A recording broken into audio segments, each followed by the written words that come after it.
Today I'm joined by the Chancellor of the Exchequer, Rishi Sunak, and Jenny Harries, Deputy Chief Medical Officer. Yesterday I set out the ambition of this government to turn the tide against coronavirus within 3 months, and I want to repeat that determination today. We're going to do it with testing, we're going to do it with new medicines and new digital technology that will help us to see the disease as it is transmitted, and thereby, by illuminating it, to stamp it out. And above all, now we're going to defeat this disease with a huge national effort to slow the spread by reducing unnecessary social contact. And I want to thank everybody for following the guidance we issued on Monday to stay at home for 7 days if you think you have the symptoms, for 14 days if anyone in your household has either of the symptoms, a new continuous cough or a high temperature, to avoid pubs, bars, clubs and restaurants, to work from home if at all possible. Keep washing your hands. And I know it's been tough, and I know it has been inconvenient, but these actions that we're all taking together are helping to take the strain off our NHS. And bit by bit, day by day, by your actions, your restraint and your sacrifice, we are putting this country in a better and stronger position where we will be able to save literally thousands of lives of people of all ages, people who don't deserve to die now, people whose lives can, must and will be saved. And as we take these actions together and as we make these sacrifices, we can see the impact on the real economy already. Fantastic British companies already under huge strain, big and small. Workers who are finding that their jobs are under threat or going through no fault of their own. And to all of them, we in government say, we will stand by you. And I say that to companies, remember our joint objective to beat this virus. And we will do everything in our power to help. And in just a minute, Rishi is going to explain how we're going to help workers of all kinds to get through this crisis, supporting you directly in a way that government has never done before, in addition to the package that we've already set out for business. And of course, these measures are intended, these steps that we're taking are intended to be temporary.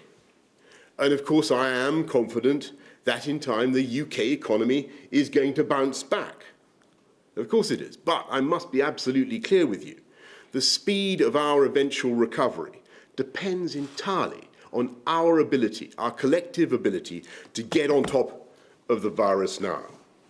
And that means we have to take the next steps on scientific advice, and following our plan, we are strengthening the measures announced on Monday, which you will remember. And already people have made a huge effort to comply with those measures for avoiding unnecessary social contact, but we need now to push down further on that curve of transmission between us.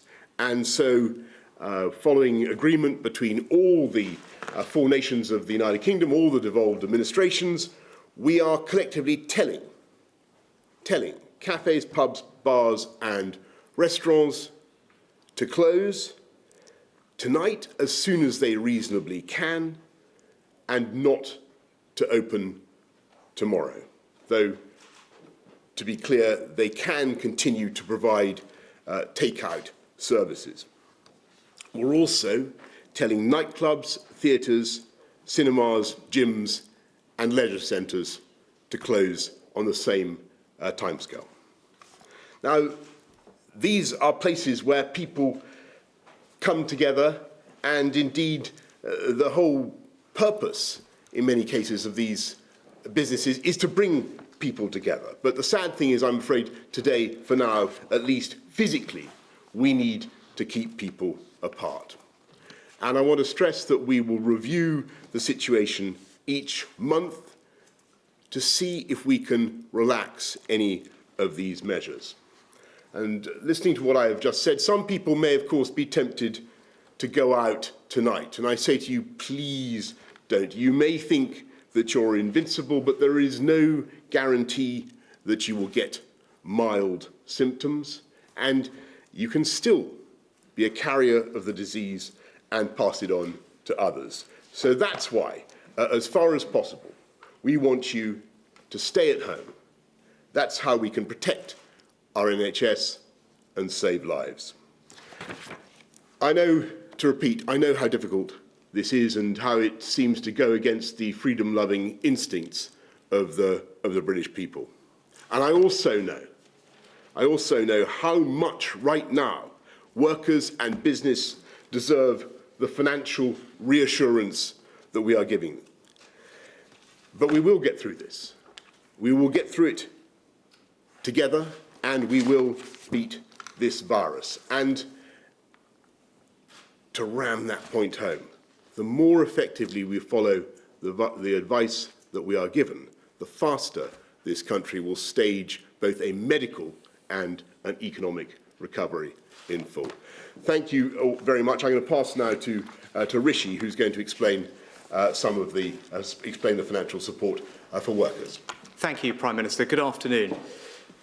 The economic intervention that I'm announcing today is unprecedented in the history of the British state. Combined with our previous announcements on public services and business support, our planned economic response will be one of the most comprehensive in the world. Let me speak directly to people's concerns. I know that people are worried about losing their jobs, about not being able to pay the rent or mortgage, about not having enough set by for food and bills. I know that some people in the last few days have already lost their jobs. To all those at home right now, anxious about the days ahead, I say this: you will not face this alone. But getting through this will require a collective national effort with a role for everyone to play: people, businesses, government. It's on all of us. To meet our commitment to that effort, I am today announcing a combination of measures unprecedented for a government of this nation. Our plan for people's jobs and incomes will protect people's jobs, offer more generous support to those who are without employment, strengthen the safety net for those who work for themselves, and help people stay in their homes. The first part of our plan is to protect people's jobs. This week, the government has taken unprecedented steps to fight the coronavirus. We have closed schools. We have told people to stay at home to prevent the spread of infection. We are now closing shops, restaurants, bars. Those steps are necessary to save lives. But we don't do this lightly. We know these measures will have a significant economic impact. I have a responsibility to make sure that we protect as far as possible people's jobs and incomes. Today, I can announce that for the first time in our history, the government is going to step in and help to pay people's wages. We're setting up a new coronavirus job retention scheme. Any employer in the country, small or large, charitable or non-profit, will be eligible for the scheme. Employers will be able to contact HMRC for a grant to cover most of the wages of people who are not working but are furloughed and kept on payroll rather than being laid off. Government grants will cover 80% of the salary of retained workers up to a total of £2,500 a month. That's just above the median income. And of course, employers can top up salaries further if they choose to.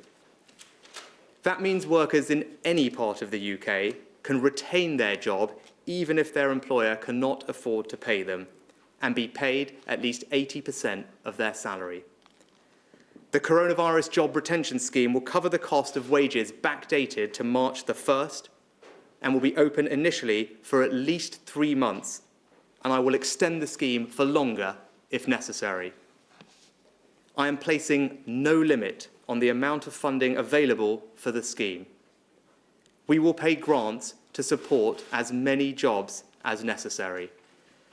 And can I put on record my thanks to the Trades Union Congress, the CBI and other business groups for our constructive conversations. We said we would stand together with the British people, and we meant it. We have never had a scheme in our country like this before, and we're having to build our systems from scratch.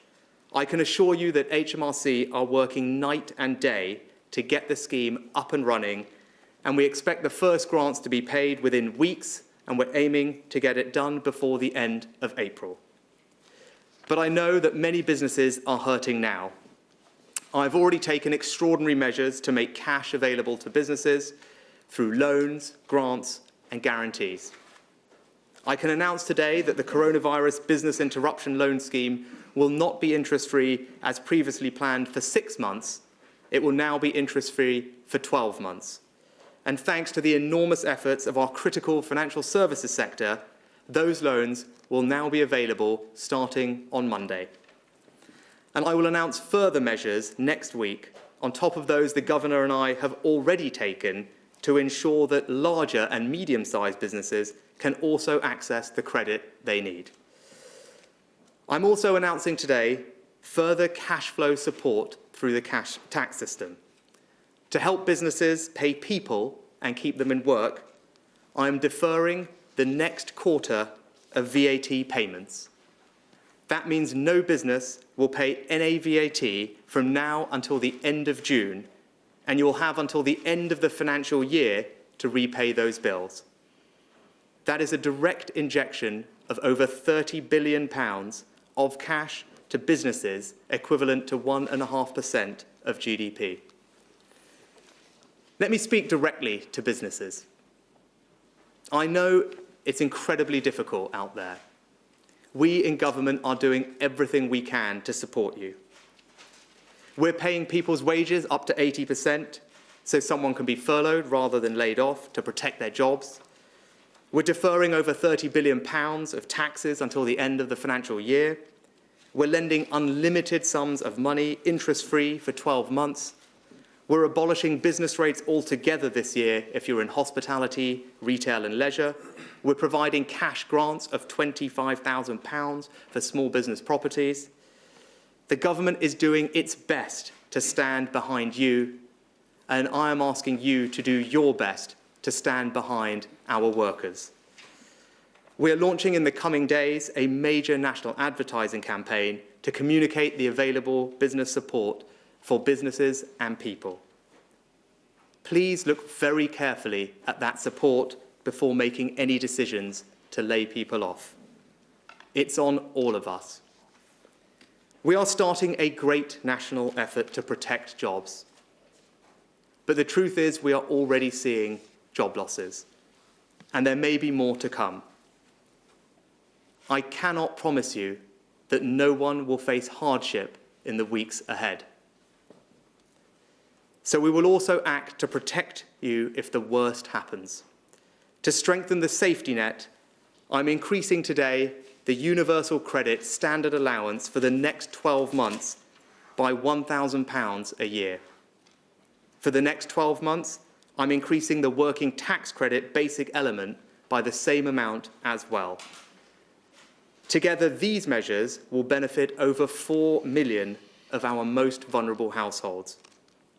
And I'm strengthening the safety net for self-employed people too, by suspending the minimum income floor for everyone affected by the economic impacts of coronavirus.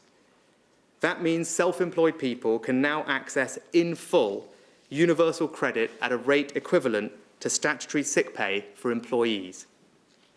Taken together, I'm announcing nearly £7 billion of extra support through the welfare system to strengthen the safety net and protect people's incomes. And to support the self-employed through the tax system, I'm also announcing today that the next self-assessment payments will be deferred to January 2021. As well as keeping people in work and supporting those who lose their jobs or work for themselves, our plan for jobs and incomes will help keep a roof over your head. We've acted already to make sure homeowners can get a 3-month mortgage holiday if they need it. I'm announcing today nearly £1 billion of support for renters by increasing the generosity of housing benefit and universal credit so that the local housing allowance will cover at least 30% of market rents in your area. The actions I have taken today represent an unprecedented economic intervention to support the jobs and incomes of the British people. A new comprehensive job retention scheme and a significantly strengthened safety net. Unprecedented measures for unprecedented times. Let me close with one final observation. Now more than at any time in our history, we will be judged by our capacity for compassion.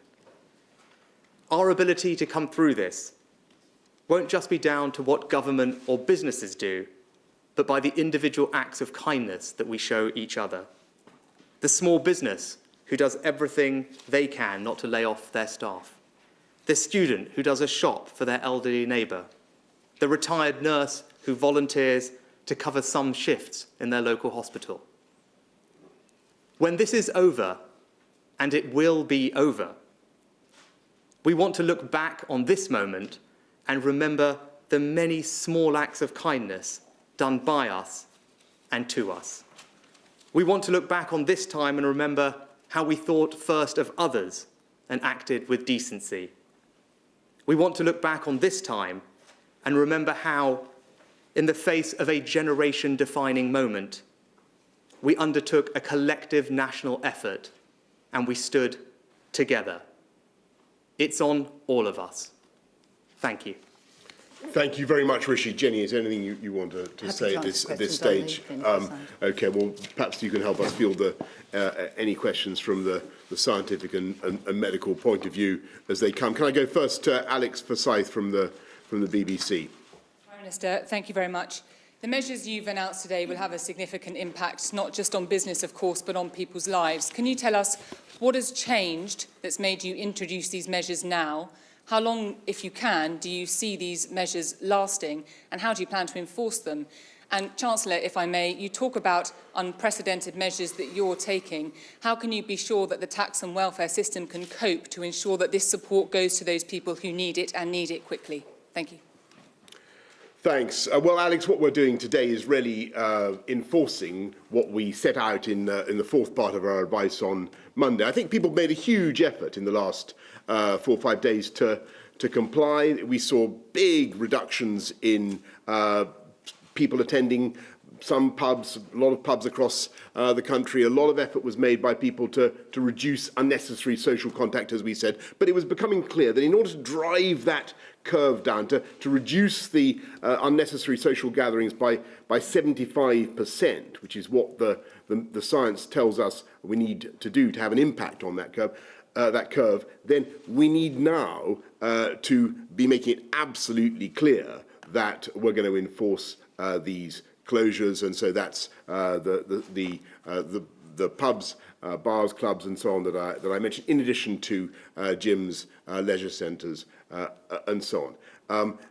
Now, how are we going to enforce it? Well, clearly there are licensing arrangements that will make it, I think, relatively simple to do. Should that really be necessary? I think in reality, and we will enforce it strictly, but in reality, I think everybody can see the imperative of doing what is necessary, of protecting our NHS and saving lives. Rishi. Alex, you're absolutely right to ask the question. I think when I was here earlier, I said it's all very well. It's easy for me to stand here and announce things, but I want to make sure that the help I'm announcing can get to the people that we want to benefit from it. And so that's why, as we've thought about what we're doing, there are various ways you can design job support schemes, and there are various ways that we can get extra money into our welfare system to strengthen the safety net. we have deliberately focused on scheme design and particular policies that we know are easy to operationalise quickly. And there are many ideas that people have about how to do all these things, and we've been looking through all of them. But I would put on record my thanks to the staff at HMRC and the Department for Work and Pensions. They themselves will be under enormous operating pressure over the coming weeks and months, like all of us and every business. So, as I said, we've specifically designed this scheme to work in a way that minimises the operational complexity. And similarly, with the welfare interventions that we've made, we have deliberately picked those that are absolutely the easiest and most straightforward and require the least manual intervention. Thanks, Rishi. Larissa Brown, Daily Mail. Thank you, Prime Minister. Could we get to a stage where NHS workers have to choose who to try and save because there aren't enough ventilators? And also, it's obviously Mother's Day this Sunday. Are you urging people to stay away from their mothers, and will you be seeing yours? Thank you.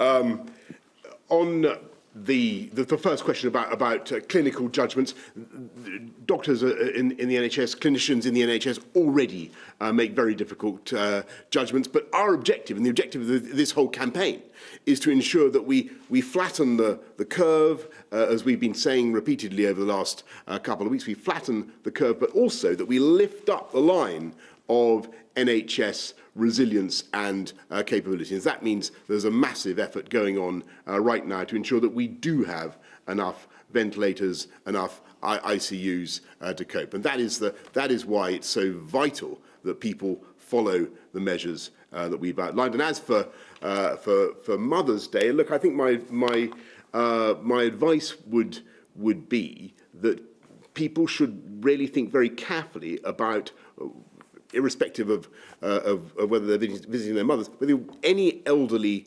person who may be in a vulnerable group. It doesn't matter whether they're necessarily over 70. The issue is whether they are in one of the vulnerable groups. Think very carefully about the risk of transmission of the virus and follow the advice. Look at the medical advice. Our advice is that elderly people, people with serious underlying health conditions, people in the later stages of pregnancy, you have to be careful about the transmission of the virus. And I'm sure people will handle that advice accordingly.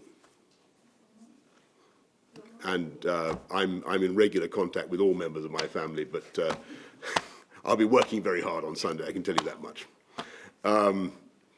I'll certainly be sending her my very best wishes and hope to get to see her.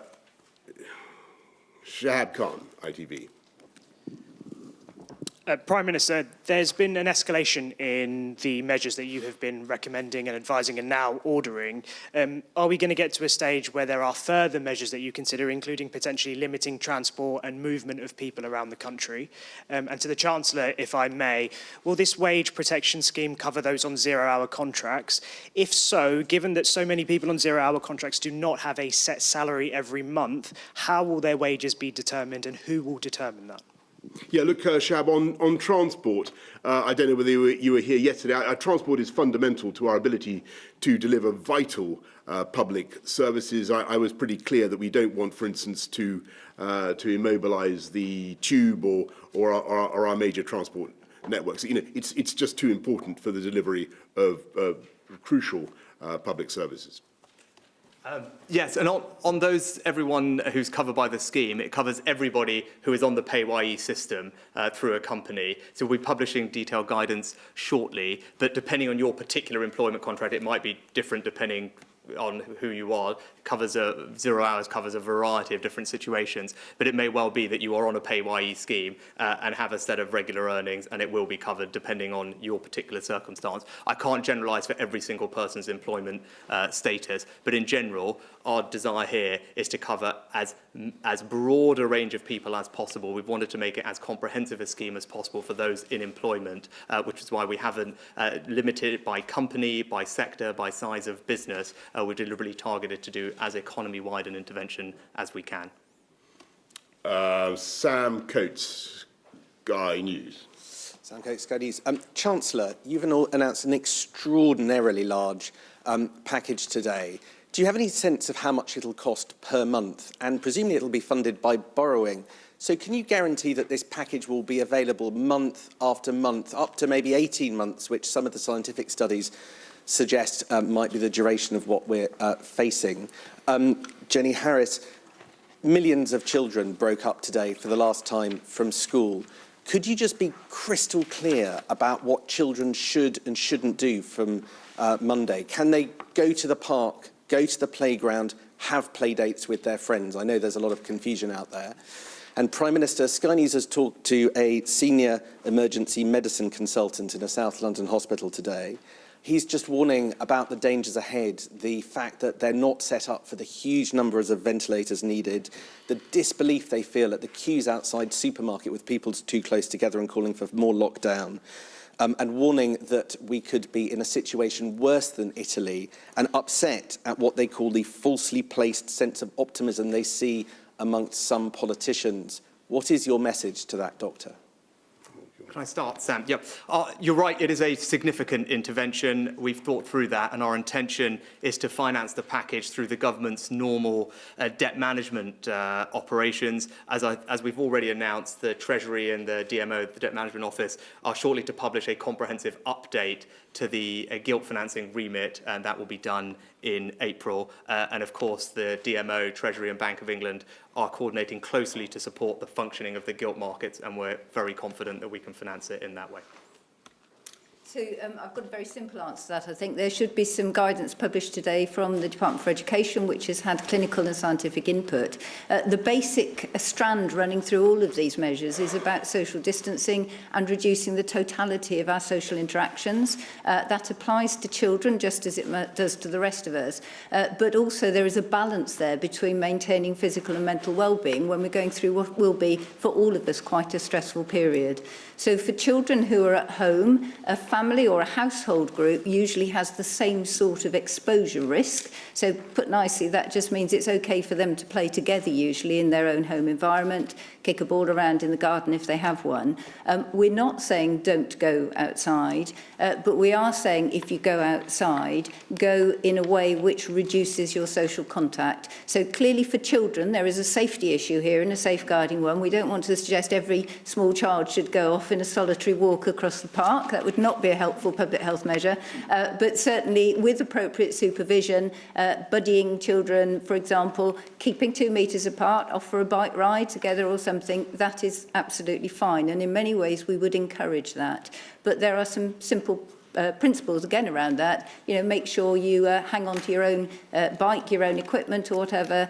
Wash your hands regularly. If you've got coughs and sneezes, obviously use a tissue. All the things that we've been encouraging people to do. So very much we want children. The weather is getting better. We want children to be exercising, but to do so not in groups. And I think one of the issues is where you have team games, for example. It's not just the team game itself which can be problematic, so I would not encourage those, but it's even, the most important bit also is the social element around it. So if everybody piles up in shared cars, that's not a good thing to do, and if everybody tried, they won't be able to now, but if everybody tried to go to a cafe or restaurant afterwards, that would also not be a good thing to do. So exercising, fine, but cut right down on the social connections.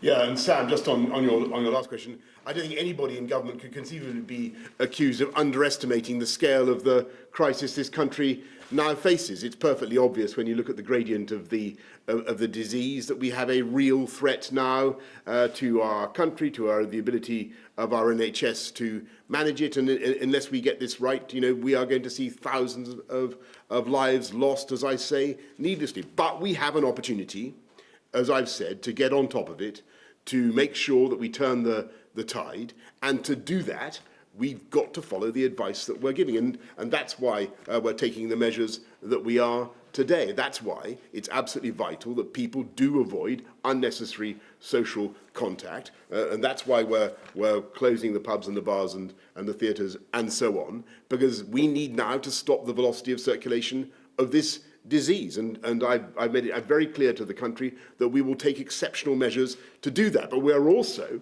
taking exceptional measures to help and to compensate those who are adversely economically affected by what we have to do as a country. And I think everybody understands the two halves of this. Everybody understands that people in employment, businesses, workers, everybody is making a huge sacrifice now to protect the lives of people who are vulnerable to coronavirus. And it's absolutely vital and right that the government should stand behind those businesses and those workers as well. And that's what we're doing today. And on your second point about supermarkets, look, I answered this yesterday and I make the same point again. I think people should shop reasonably and considerately.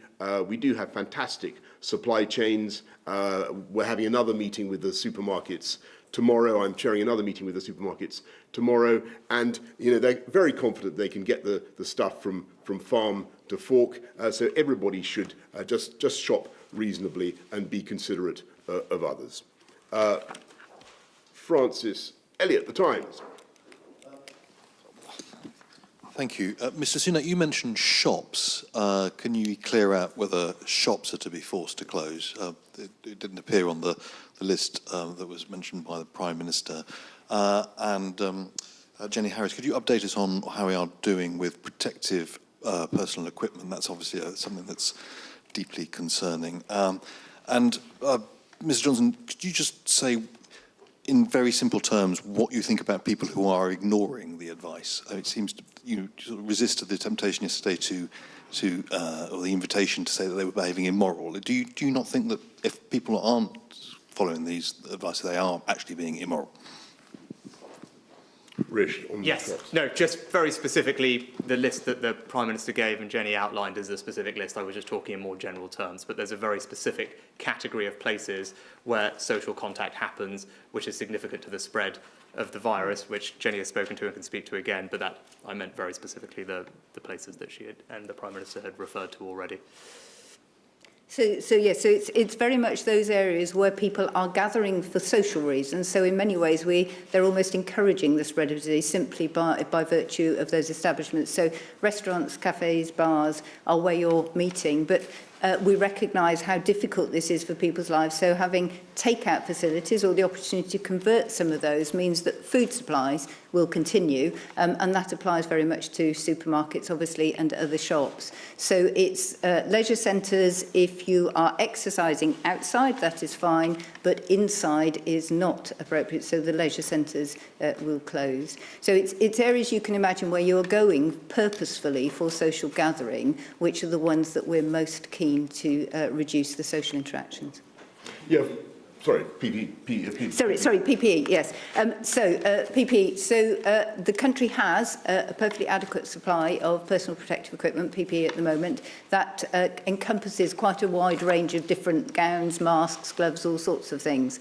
There have been, I think, some differential deliveries, if you like, in some areas, which has caused a degree of concern recently. That is completely resolved now. And in fact, what we've done in the last 36 hours is set up an entirely separate PPE oversight and supply chain, which allows hospitals, but also we need to be very clear, there are other workers in the care system who are equally important, and will allow that appropriate management to ensure that the supply and demand is there. And I think we do need to be really clear this is an unprecedented event, health event for this country, and so it is not unlikely in many ways that we will have found a pressure in the early days where an individual hospital, individual trust or an organisation has had to suddenly ramp up its demand, but that supply is there, and running alongside that is a call out to arms, a bit like ventilators and testing as well, to make sure we are exploring every avenue and opportunity for keeping those supplies coming through. Yeah, Francis, on your moral point, I don't want to get into moral name calling and so on and so forth. But I do accept that what we're doing is extraordinary. We're taking away the ancient inalienable right of freeborn people of the United Kingdom to go to the pub, and I can understand how people feel about that. But I say to people who do go against the advice that we're getting, the very clear advice that we're getting from our medical and scientific experts, you're not only putting your own life, the lives of your family at risk, you're endangering the community, and you're making it more difficult for us to get on and protect the NHS and save lives. And if you comply, if people comply, as I say, then we will not only save lives, thousands of lives, but we'll come out of this thing all the faster. Tom Newton-Dunn, The Sun. Thank you, Prime Minister. By closing pubs, restaurants, clubs, etc., is there not a considerable risk that what you'll therefore do immediately is push maybe many young people into their own homes? They'll just have big parties. You're not going to ban parties, or are you? And what is your advice to young people not to gather in groups of 100 and drink the same amount behind closed doors? And the Chancellor, if you don't mind me asking, the one element of society fears you missed out with all this is charities, the voluntary sector. Though you're covering their wages, charity income is down 40% since the start of this in only a couple of weeks. They've asked you for a bailout as well. Will you now consider that?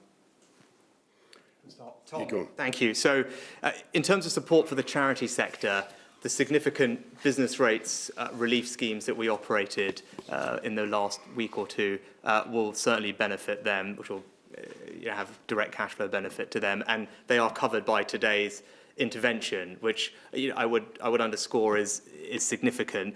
In terms of more support for voluntary and community groups, that's something that I'm actively talking to the Secretary of State for Communities for, and especially as we try and look after the most vulnerable in our communities, it may well be that we should increase funding for local voluntary community groups to help with that, and that's something that we're actively looking at.